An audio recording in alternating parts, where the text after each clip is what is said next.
Hello, welcome back to this physics lecture. Today we are going to learn about potential energy. Okay, तो potential energy हमारे पास student किस वजह से body के अंदर आती है। ठीक है, तो इसलिए हमारे पास बात होती है स्टूडेंट कि ये जो पोटेंशियल एनर्जी है ये दो वजह से बॉडी के अंदर आ सकती है। And what is over there, one it is that due to its shape. ठीक है, इसकी शेप की वजह से आ सकती है। And second thing that it is due to its that of position. ठीक है, तो ये जो पोटेंशियल एनर्जी है ये बॉडी के अंदर दो रीजन्स की वजह से हो सकती है। उसकी शेप की वजह से होती है या फिर उसकी पोजीशन की वजह से होती है। ठीक है, तो हमारे पास इन द सेंस मतलब कि शेप की वजह से क्या होगा। ठीक है, तो जैसे हमारे पास शेप की जब भी स्टूडेंट बात की जाती है तो हम बात करते हैं एक रबड़ की। ठीक है, रबड़ की हमारे पास अगर आप शेप बदलोगे तो उसमें क्या हो जाता है, एक एनर्जी का स्टोरेज हो जाएगा। जैसे आपने उससे क्या किया, एक कैटापल्ट गुलेल। ठीक है, आप क्या कर रहे हो, रबड़ से एक कैटापल्ट बना रहे हो, तो कैटापल्ट से जो स्टोन है वो आप क्या करते हो, लॉन्गर डिस्टेंस के ऊपर थ्रो कर सकते हो, है ना। तो इसलिए हमारे पास रबड़ को स्ट्रेच करने से उसमें क्या हो गया, एक एनर्जी स्टोर हो गई। ठीक है, तो उस एनर्जी को हमने क्या बोला गया, तो यहाँ पर पोटेंशियल एनर्जी। और इसी में एक और हम बात कहते हैं, जैसे हमारे पास किसकी बात बोली हमने, स्ट्रेच्ड रबड़ की बात बोली। स्ट्रेच्ड रबड़ के अंदर ये एनर्जी होगी। तो इसमें याद रखना, जब भी शेप बदलेगी तो उसमें कौन सी एनर्जी आनी है, स्ट्रेच्ड सॉरी, वो होनी है हमारे पास पोटेंशियल एनर्जी। ठीक है, तो इसमें सेकंड एग्जांपल अगर हम स्टूडेंट बात करते हैं, जैसे हमारे पास जो स्ट्रेचड वो है, स्ट्रेचड वो तो स्टूडेंट हमने एक बात देखी है कि जैसे हम तीर कमान, ठीक है, तो के ऊपर हम क्या करते हैं, तीर कमान के अंदर जो आर्चरी है तो उसमें क्या करते हैं, जो तीर है उसको धागे की हेल्प से पीछे की तरफ खींचते हैं। ठीक है, तो वो उसका यूज़ किया जा रहा है थ्रेड के लिए, जो वहाँ पर यूज़ हो रहा है। ठीक है, तो जब ये वो स्ट्रेच किया जाता है तो उस वक्त ये जो एरो है ये क्या करता है, आगे की तरफ जो है हाई स्पीड से जाता है। ठीक है, तो जैसे हमने रामायण महाभारत के अंदर देखे हैं, जो तीर जो एरोस हैं वो मतलब कि हाई स्पीड से आगे जा रहे होते हैं। ठीक है, और वैसे भी आजकल जो गेम्स हैं उनके अंदर आर्चरी होती है, तो उसमें ये चीज़ आप देख सकते हो। तो इसलिए स्ट्रेचड बो की बात हो रही है। अब स्ट्रेचड स्प्रिंग भी आप देख सकते हो इसमें स्टूडेंट।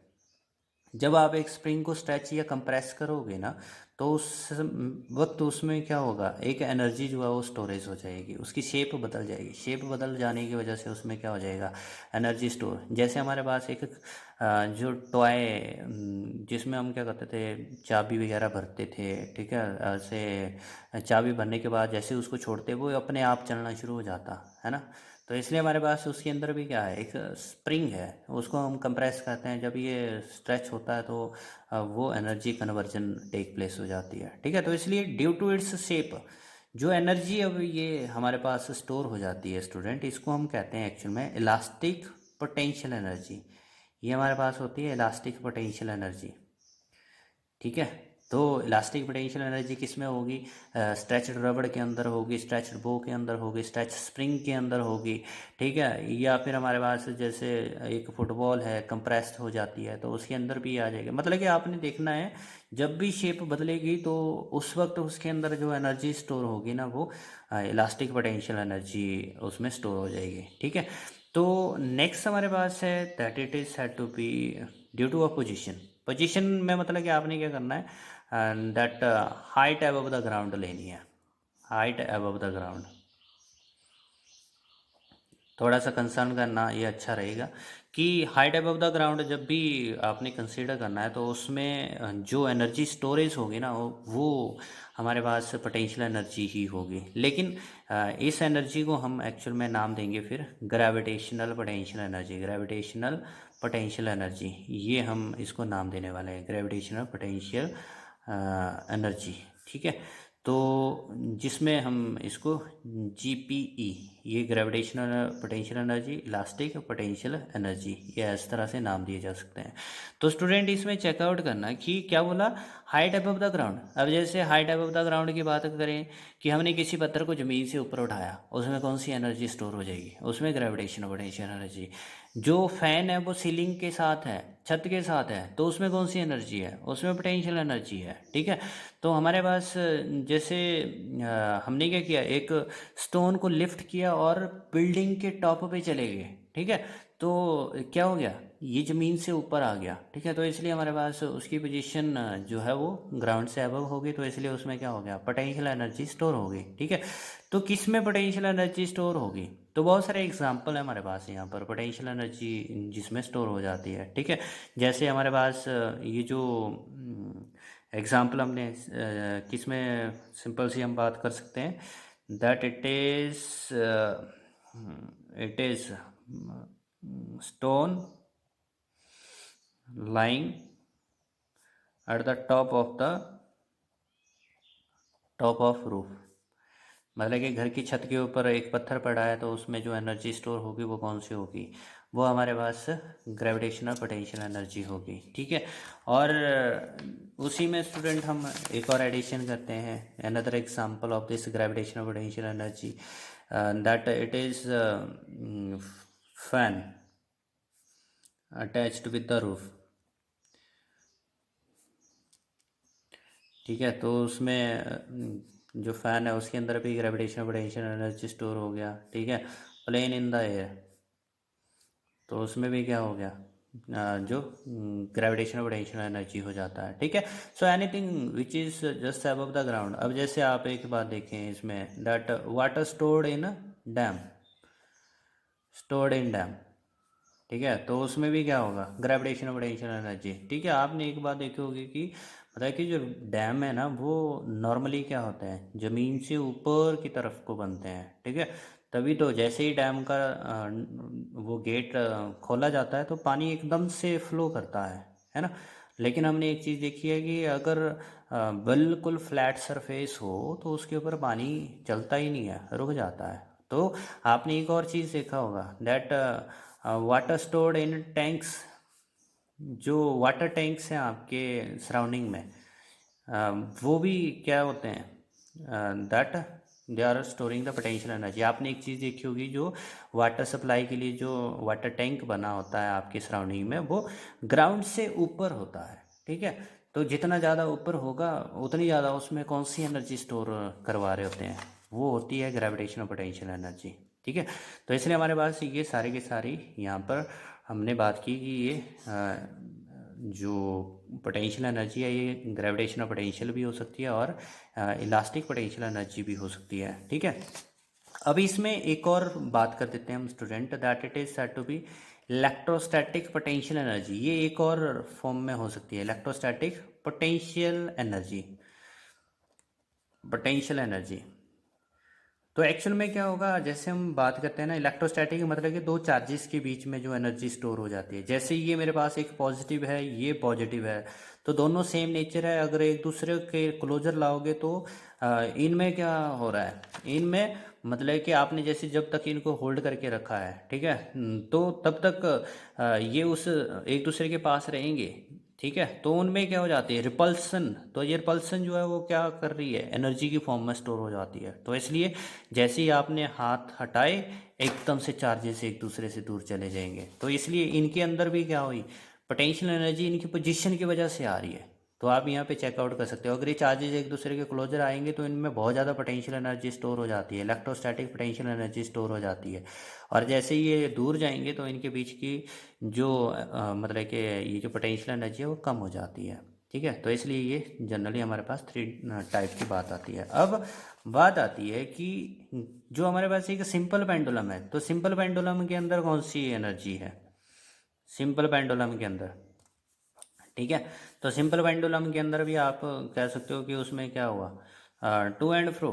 ठीक है, मतलब कि वो अपनी मीन पोजीशन के आगे पीछे घूमता रहता है। ठीक है, तो इसलिए उसके अंदर भी हमारे पास जो एनर्जी स्टोर्ड हुई that it is elastic potential energy, आप उसमें यूज़ कर सकते हो। ठीक है, इसलिए हमारे पास ये कुछ एक एग्जाम्पल थे स्टूडेंट जो इससे रिलेटेड थे। अब हम यहाँ पर बात करते हैं जैसे यहाँ पे कि पोटेंशियल एनर्जी को आप किससे निकालोगे, पोटेंशियल एनर्जी आप किससे निकालोगे, क्या फार्मूला होगा पोटेंशियल एनर्जी का फार्मूला।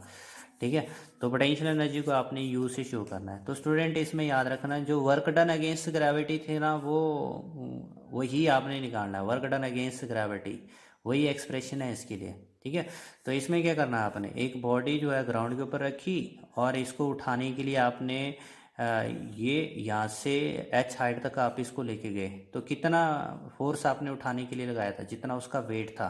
ठीक है, तो इसका वेट नीचे की तरफ को एक्ट कर रहा था, तो इसलिए वर्क डन कितना किया आपने इसको ग्राउंड से उस जगह तक ले जाने के लिए, that it was F force into displacement, H height तक आप लेके जा रहे हो, तो इसलिए कितनी फोर्स लगाई आपने उसके वेट के बराबर।